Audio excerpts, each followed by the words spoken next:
미국 경제가 불경기가 아닌 불경기, 물가 급등의 정점이 아닌 정점을 둘러싸고 혼란스러운 논쟁을 벌이고 있습니다. 미국의 최일선에 서 있는 업체들이 이상한 혼조세로 앞으로의 경제 전망을 놓고 혼란과 불안을 겪고 있습니다. 물가 급등으로 페이책 투 페이책, 즉 근근히 먹고 산다는 미국민들이 61%로 더 늘어난 것으로 조사됐습니다. 코로나 감염 시 5일 동안 자가격리하는 게 바람직하며 계속 양성이 나오면 10일이 될 때까지 일상 복귀를 자제하는 것이 낫다고 전문가들은 권고하고 있습니다. 한미동맹 강화에 헌신하며 가교 역할을 해오다가 최근 타계한 고 임청근 한미동맹협의회 총재를 기억하는 추모회가 열려 그의 뜻을 기렸습니다. 여러분 안녕하십니까? 워싱턴 뉴스 투데이입니다. 미국 경제가 이미 사실상 불경기에 진입했다는 의견과 아직 불경기는 아니다라는 주장으로 엇갈려 논쟁이 벌어지고 있습니다. 또한 물가 급등이 6월에 정점을 찍고 내려가기 시작했다는 기대와 앞으로도 더 오를 수 있어 속단은 금물이라는 경고로 엇갈리고 있습니다. 한면택 기자가 보도합니다. 미국 경제가 불경기 아닌 불경기, 물가 급등의 정점 아닌 정점을 둘러싸고 복잡하고 혼란스러운 논쟁을 겪고 있습니다. 첫째, 불경기 아닌 불경기 논쟁이 벌어지고 있습니다. 미국 정부가 발표하는 분기별 GDP, 국내 총생산 성장률을 보면 1분기 마이너스 1.6, 2분기 마이너스 0.9%로 두 분기 연속 역성장을 기록했기 때문에 전형적인 불경기에 이미 진입했다는 소리를 듣고 있습니다. 경제 일선에서도 고물가, 고유가, 고금리 등 3중고로 미국민 소비자들의 소비 행태가 달라지고 생필품 위주의 씀씀이로 바뀌면서 월마트와 타겟, 베스트바이 등 대형 소매점들은 8월이 최악이 될 수 있다며 바짝 긴장하고 있습니다. 반면에 미국 경제의 70%나 차지하고 있는 미국민 소비 지출이 아직 증가세를 유지하고 있는 데다가 0.2% 증가해서 1.1%로 급반등했기 때문에 불경기로 볼 수 없다고 제롬 파월 연준 의장이나 바이든 행정부는 강조하고 있습니다. 또한 4개월 연속으로 실업률이 완전 고용에 가까운 3.6%를 유지하고 있고 한 달에 35만 개 안팎의 일자리를 증가시키고 있는 견고한 고용시장이 계속되고 있어 불경기로 볼 수 없다는 평가입니다. 둘째, 40년 만에 물가 급등이 6월에 정점을 찍고 내려가기 시작했다는 기대와 앞으로도 다시 오를 수 있어 속단할 수 없다는 지적으로 팽팽히 맞서고 있습니다.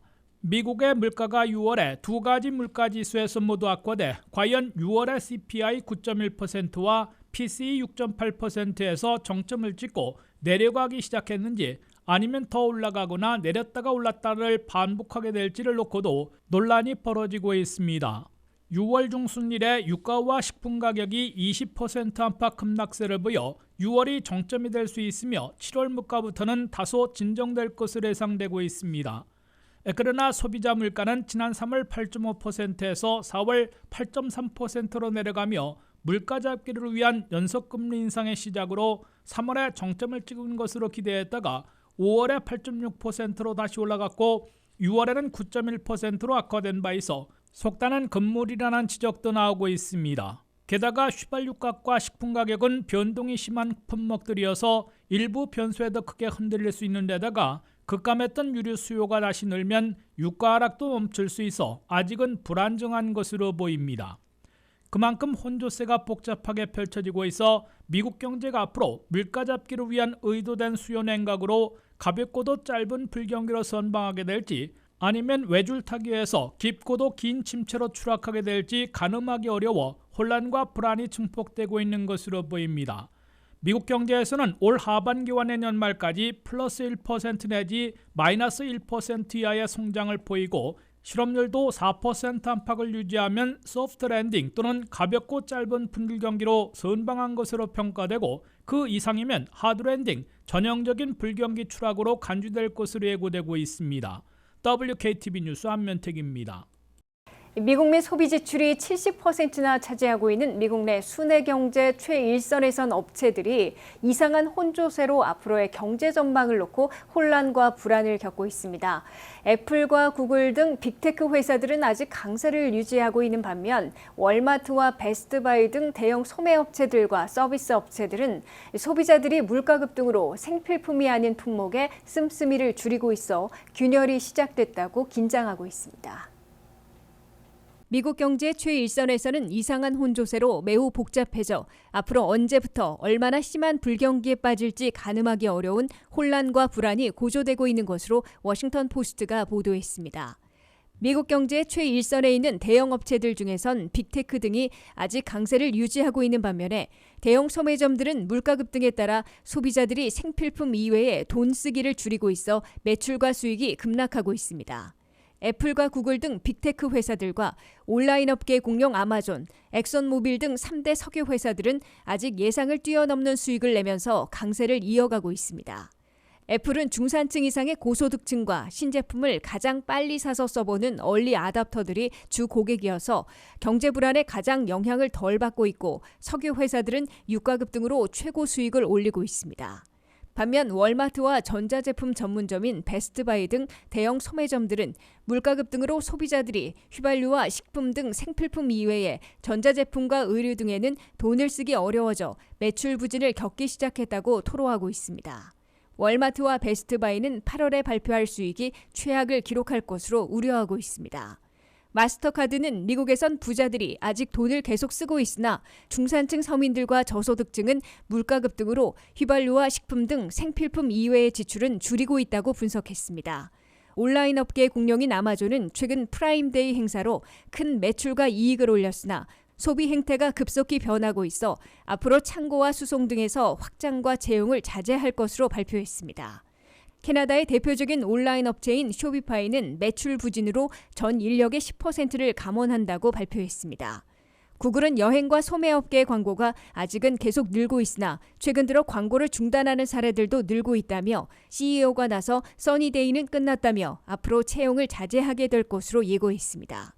미국 경제에서는 애플이나 구글, 아마존 같은 대형 회사들이 매출과 수익이 급감해 채용을 동결하거나 감원에 나선다면 다른 모든 업체들은 훨씬 더 어려운 침체에 빠졌다는 점을 의미한다고 워싱턴 포스트는 해석했습니다. 워싱턴 포스트는 미국 경제는 이상하고 복잡한 혼조세로 혼란과 불안을 겪다가 2023년에는 고물가, 고금리에 고용마저 채용 중단이나 대량 감원으로 흔들려 혹독하고 오래가는 불경기에 빠질 위험도 있다고 경고했습니다. 물가 급등으로 페이책 투 페이책, 즉 근근히 먹고 산다는 미국민들이 61%로 더 늘어난 것으로 조사됐습니다. 여기에는 연소득 25만 달러 이상의 고소득층 중에서도 36%나 어려움을 겪고 있다고 토로했습니다. 김윤미 기자의 보도입니다. 고물가, 고유가, 고금리의 삼중고로 근근히 먹고 산다는 미국민들이 매달 늘어나고 있습니다. 미국민 성인들의 61%인 1억 5,700만 명이나 페이책 투 페이책, 즉 주급으로 근근히 먹고 산다고 응답하고 있다고 CNBC가 보도했습니다. 이는 5월에 58%보다는 3포인트, 1년 전에 55%보다는 6포인트 늘어난 것이어서 미국민들의 생활고가 갈수록 악화되고 있음을 보여주고 있습니다. 더욱이 미국민들의 생활고는 저소득층뿐만 아니라 중산층, 일부 고소득층까지 번지고 있는 것으로 보입니다. 연소득 25만 달러 이상의 고소득층 성인들 가운데 36%나 물가 급등에 따른 실질소득 감소로 어려움을 겪고 있다고 토로했습니다. 이는 전달의 30%에서 한 달 만에 6포인트나 급등한 겁니다. 이에 앞서 다른 조사에서는 연소득 10만 달러 이상의 경우에도 36%는 근근히 생활한다고 대답했습니다. 이들 중상층, 고소득층은 먹고 사는 데에는 큰 어려움이 없겠지만 기존의 생활 수준을 유지하는 데 적지 않은 불편을 느끼고 있는 것으로 보입니다.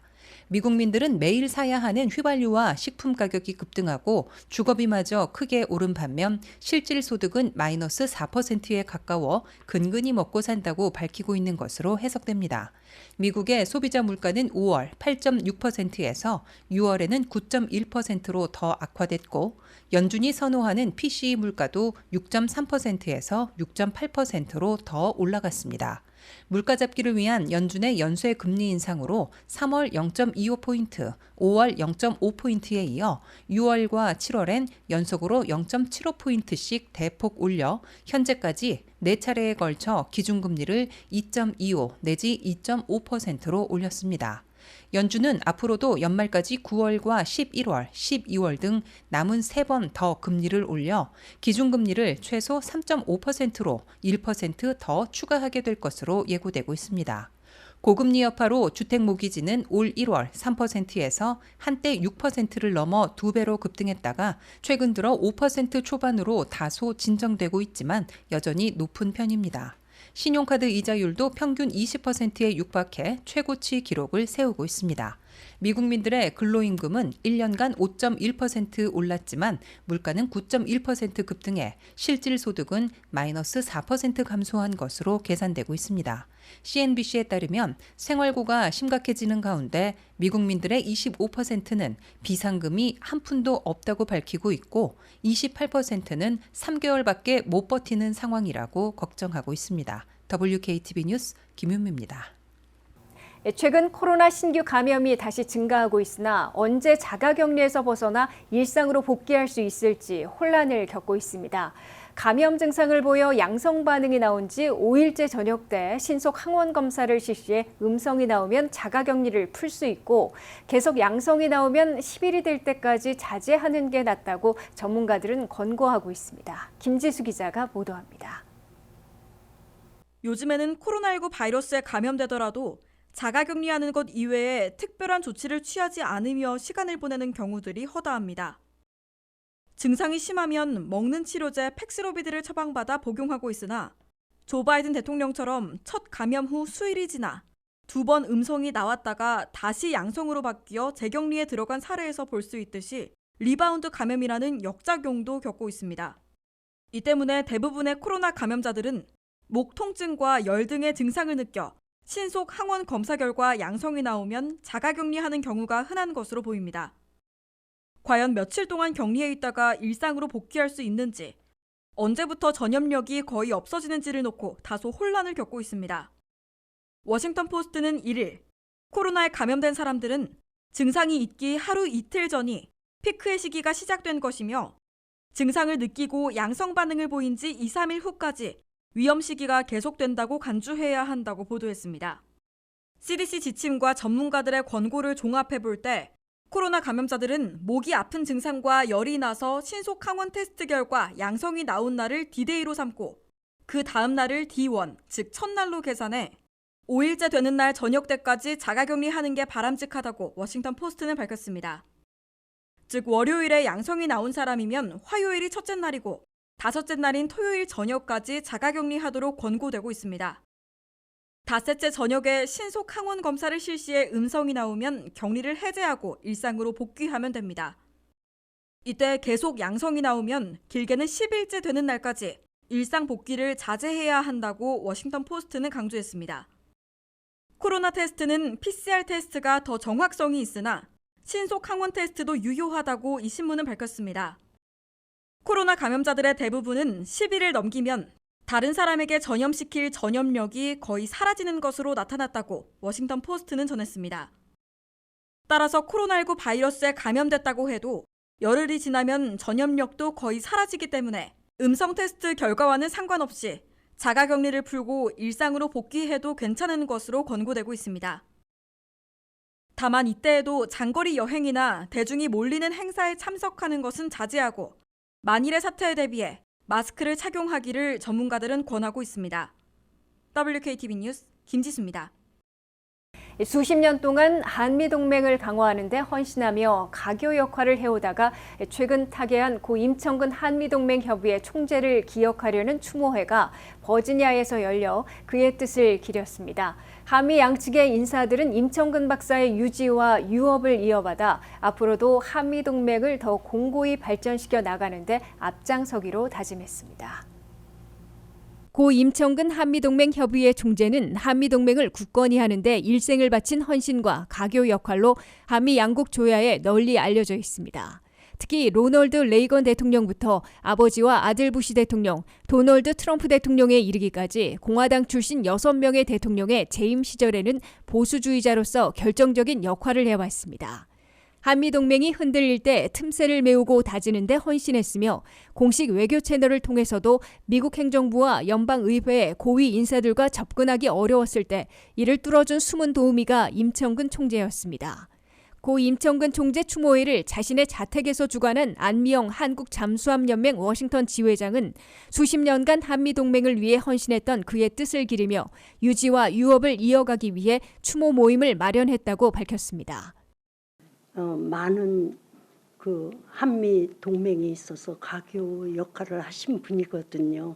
저희가 그냥 지나갈 수는 없고 이제 정말 슬픈 마음으로 이제 저렇게 고인을 그리는 이런 자리를 마련했습니다. 지난 금요일 저녁에 열린 추모회에선 한미동맹을 다지기 위해 평생을 헌신했던 임청근 총재의 걸어온 길을 영상으로 회고하며 양 국가 재창과 이장현 목사의 기도, 양력 소개, 헌화, 묵념, 추모사 등의 순으로 진행됐습니다. 이번 워싱턴 지역 추모회에는 당초 임 총재와 인연과 친분을 맺어온 연방 상하원 의원들이 직접 참석키로 했다가 의회 표결에 걸려 올 수 없어 대신 조전을 보내왔다고 주최 측은 전했습니다. 에드 로이스 전 하원 외교위원장의 보좌관 시절부터 임청근 총재의 역할을 지켜봤던 한국계 영킴 연방 하원 의원은 7월 초 연방 의사당에서 행한 특별 연설을 통해 그는 열정적으로 모국인 한국을 사랑하며 미국과의 관계 강화를 위해 여러 미 행정부의 정책을 지지하는 데 헌신했다고 추모했습니다. 조태용 주미 한국 대사도 조전을 보내 임청근 총재는 그의 일생을 한미 관계를 강화하는 데 헌신했으며 한국전쟁 참전 용사로서 전우들을 기리는 데 특별한 역할을 했다고 고인을 추모했습니다. 버웰벨 전 주한미군 사령관 등 다수의 미국 측 고위 인사들도 조전을 보내 한미 관계를 위해 일생을 헌신하며 가교 역할을 했던 임청근 총재의 뜻을 기려 한미동맹을 한층 더 다져나갈 것으로 확신한다고 강조했습니다.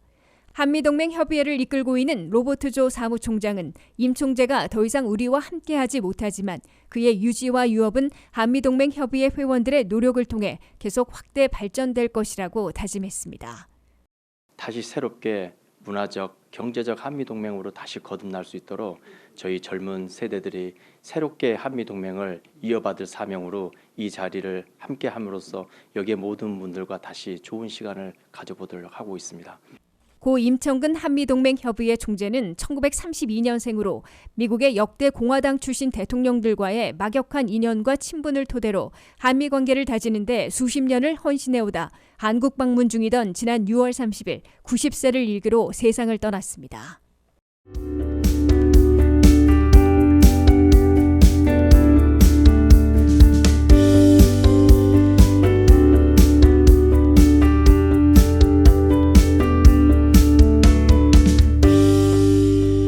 워싱턴 뉴스투데이를 마치겠습니다. 시청해주신 여러분 고맙습니다.